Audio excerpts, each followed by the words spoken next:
Portman, who's with us virtually, I understand.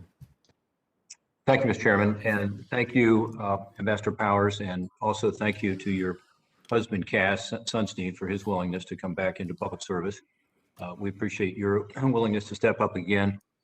I enjoyed our conversation, and let me follow up a little bit on what Senator Cardin just talked to you about.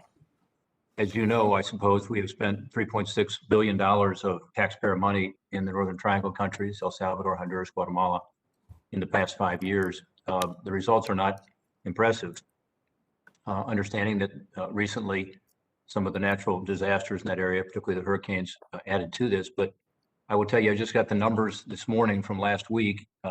550 kids per day came into the United States, mostly from the Northern Triangle countries, which is 5 or 6 times more than in January when there was less than 100. In terms of families, and by the way, there were 300 in February, so we're going up and up and up. In terms of families, 1,500 per day last week, as compared to 1,000 in February, on average, less than 100 in January. Again, a 15 times increase. So the push factors are not being addressed effectively. People are coming. The pull factors are that the changes were made in policies to allow people to come, and they're responding, and the traffickers are responding. So I guess what I would ask you is how you would do it differently. Senator Cardin rightly asked you about corruption, and I believe insisting on transparency and rule of law and tying our aid is important. By the way, of that $3.6 billion, as you know, much was sent through the Millennium Challenge Corporation, MCC, which has precisely those criteria and others to ensure the money is well spent.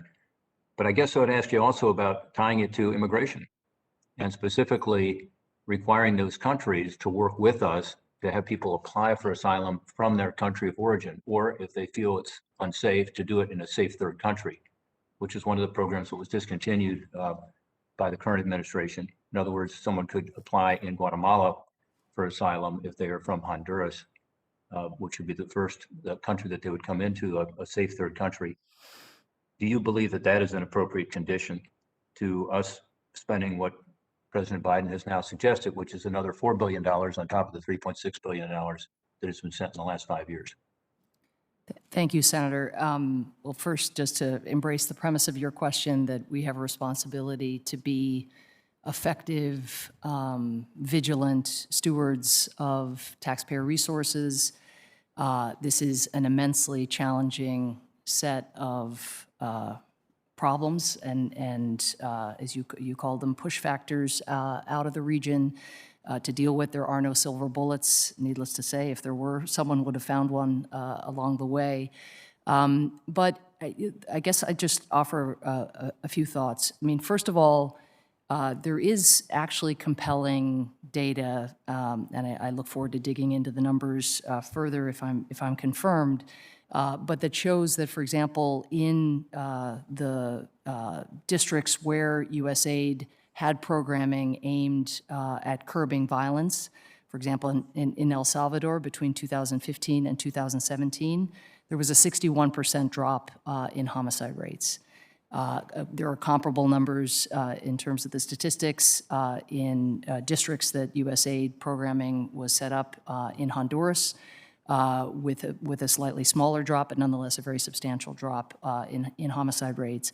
I think that's encouraging. I think, you know, suspending the programs unfortunately gave us less influence in using our programming to work with those reformist officials who were willing, again, to crack down on violence within their neighborhoods. Just for a second, because I want to get to another topic as well. But just on this topic, having just been at the border the last few days, I did talk to a lot of unaccompanied kids and also to families and single men coming over from Central America.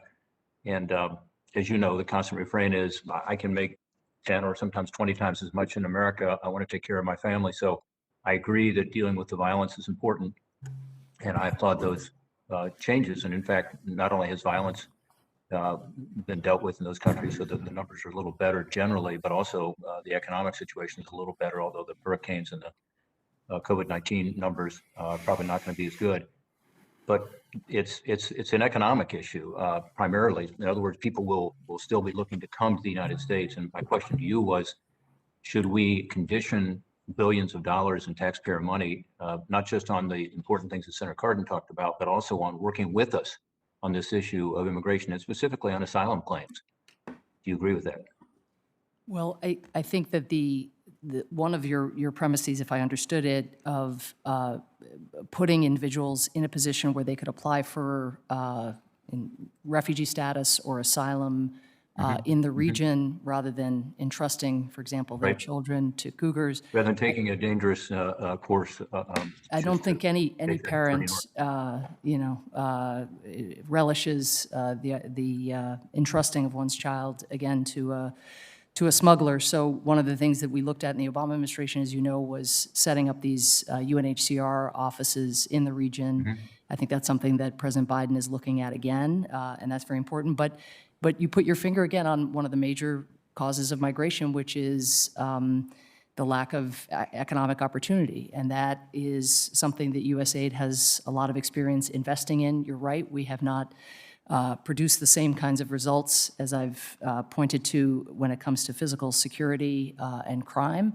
But I think that, now with tailored programming, not being everywhere, but being specifically in those communities where we know that there's the highest concentration of migrants, we can, working with you and being held accountable, hopefully begin to make Well, a dent. Ambassador, I hope you work with, I think my time is getting toward the end here, but my question again specifically The is, senator's I time agree is with you on dealing with past the economy expired, so. and the violence issues, but also if you could work with us on this issue of immigration and asylum so people can apply from their home country or a safe third country. Thank you, Mr. Chairman. Thank you.